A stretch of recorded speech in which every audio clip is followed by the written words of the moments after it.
What is up, Siege fans? Welcome to Operation Neon Dawn, our final season of Year 5 of Rainbow Six Siege. I'm your host, Seltzer, and today we've got a lot to cover. We've got a brand new operator, we've got a new map update, and we've got new gameplay updates coming very soon. But before we get a deeper look at the new season with our development team, we've got Chris Waters from Ubisoft News here with the breakdown.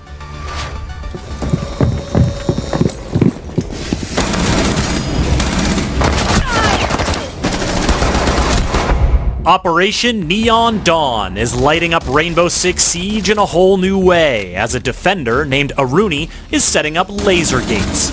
Angry laser gates. Look, I know they seem cool and kinda synth-wavy, but attackers, please don't touch them. I promise you it's for your own good.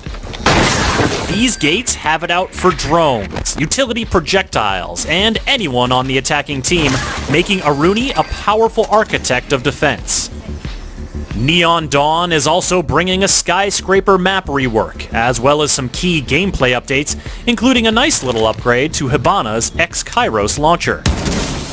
As the final season of Year 5 of Siege, Neon Dawn is definitely going to punch above its weight. Aruni is a medium-speed, medium-armor defender from Thailand who can slow down, stymie, and seriously singe attackers with her Surya gates.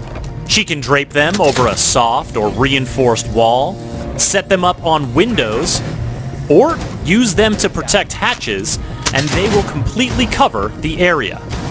When she deploys them over doors, however, they leave a gap at the bottom for drones or nicely aimed projectiles. Attackers will need to take advantage of that gap because the laser grid of a Surya gate will destroy any drone or utility projectile that hits it.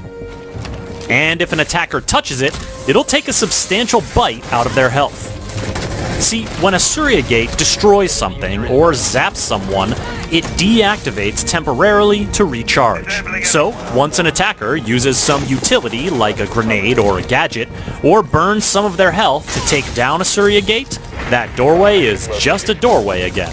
Keep in mind that there is a short delay from zapping something to deactivation.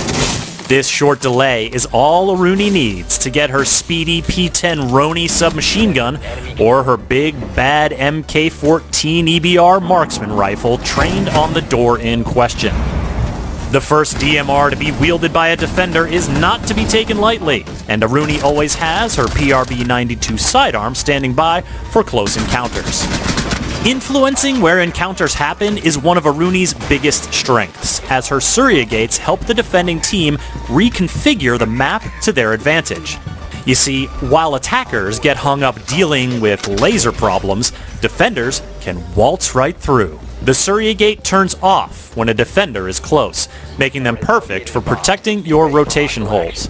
Just be careful not to set up an ambush too close to one while an attacker is nearby, or you may give your position away by turning off the gate. Even if the attackers do shut down a gate, Surya gate generators are indestructible, but while the gate will recharge, it won't reactivate automatically. Defenders will have to wait until the sparking effect stops, and the generator flips open again. Then they'll have to shoot it to get the grid back online. Surya gate active! And if Aruni ever decides to shift her defensive focus, the generators can be picked up and repositioned at will.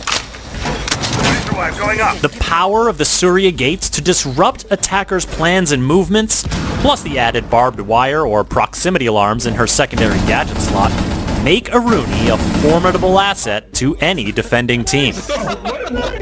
Oh, and one more thing. You've seen that Aruni's prosthetics give her melee attack a little extra flair, but on the test server, she'll have some extra destructive power as well. PC players can download the test server for free and take Aruni's wall-bustin' left hook for a spin. Just be sure to send the dev team some feedback and let them know what you think. Reloading ammo.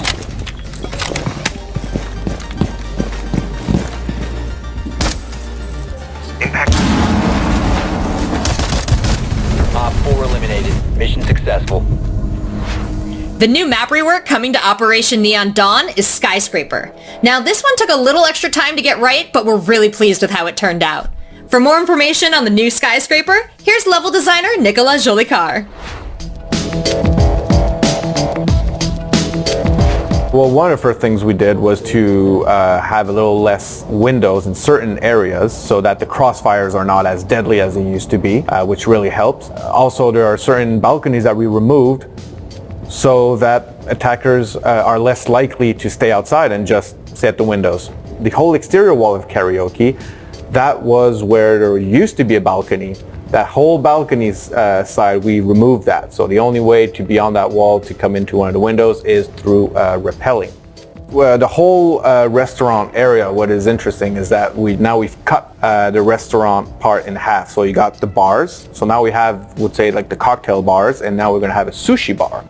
And then you're going to have a double door that will send you into the restaurant area where you have the bathroom. So that really makes it so that you're less in the feeling that you have angles all over the place, as much for attackers or defenders. When you would be in a restaurant, you felt like everyone could see you from anywhere. We've added a whole new connection. I find that that's the most exciting part of all of our changes. On the second floor, if you remember, Dragon used to be exterior. Well, now it's interior. And we've added a new small section outside of it named Shrine. And now, thanks to that, we now have a connection where you could go from the VIP clearance, go through Dragon, and get all the way to Tea Room. So with this new connection going on, there are so much more possibilities for as attackers and defenders to create new strategies. And it makes it much more exciting. So we still have those very nice rooftops on either side, which you still don't have access to. But in the middle, right over Dragon and Terrace, now you could rappel on top of that roof to help you be able to get to the other side of the map much quicker. If you remember correctly, bedroom and bathroom used to be a little claustrophobic.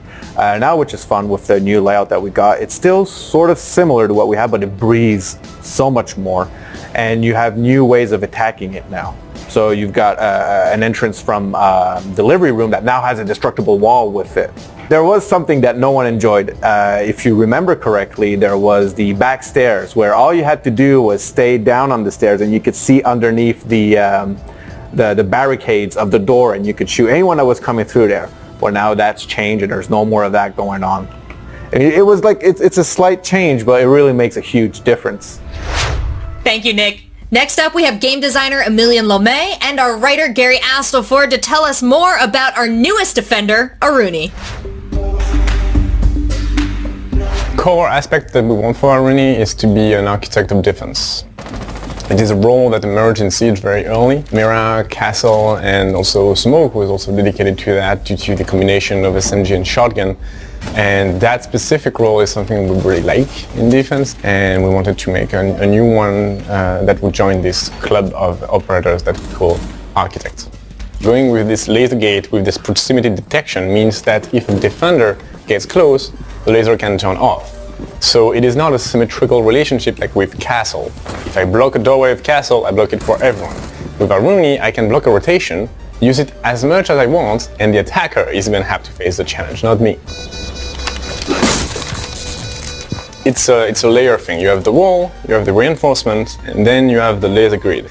So you can have all three of them at the same time. You can breach the wall, and then behind the attacker is like, oh well, now there is an Aruni gate that is also preventing me from moving forward. So an extra step for me to deal with.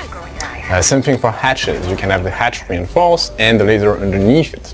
The choice is going to be important. Going for a wall will oftentimes mean using more of them. If you're in consulate garage, you can do that, but that's all of your gates, or just the wall, instead of protecting kitchen or server with it. We want you to make choices. We want you to be able to protect walls better, but doing this brings a diminishing return. The interaction of the laser is a critical component, so we wanted everyone to be able to deal with lasers. We want to always have an option, or almost always. The level of safety provided by Aruni is not the same as Castle. Those two, we wanted those two to be very different, but this thing does not block bullets, does not block vision, and technically doesn't block people either. But it's, again, a deterrent. You need to play on the mind of the attacker to win this, not just on, okay, this is blocked. The point is, we don't really want this, okay, I'm tossing my utility there, it's done, I'm doing something else. No, it's like, okay team, we're going to go through that door and secure the floor together, and once that's done, we can move forward. So we want Aruni to create those moments again and again during a round, It's something that creates moments, 30-second window for the attacker to execute, the same way they would on an objective room. I was waiting for you. Tinkai is a great way to just push through the gate, take the damage and soak it with the extra health, and at the same time surprise the defender because you did something they'd probably never expect.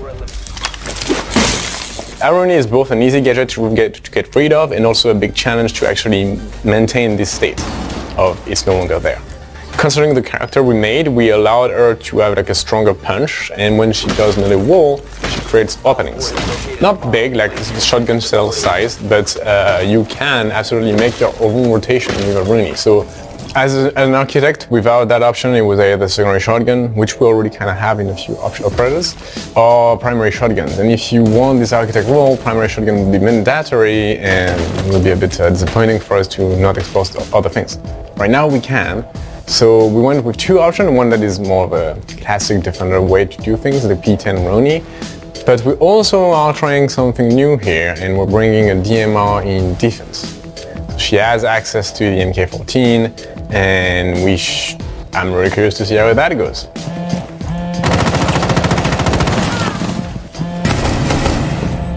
I'm reloading! When Rooney was a child, she grew up on the Thailand-Cambodia border. And her little sister was playing and detonated a mine that had been unexploded, and it took her sister's life. And that was a pivotal moment in her life because it allows her to focus more on charities and making sure that doesn't happen to somebody else. Rooney is sort of like Nighthaven's conscience, you know. She lives a very austere lifestyle. She doesn't spend a lot of money on herself, so she finds places to spend that money where it will do the most good. The other reason she joined Nighthaven is because Nighthaven has access to a lot of cutting-edge technology. And as somebody who uses prosthetic limbs in her day-to-day, she's really interested in making sure she has cutting-edge technology when it comes to prosthetics. Rooney and Thermite were working on a joint operation in Thailand, tracking down a weapons ring. And during the course of that investigation, there was an accident, and they were both seriously injured. Rooney more so than Thermite.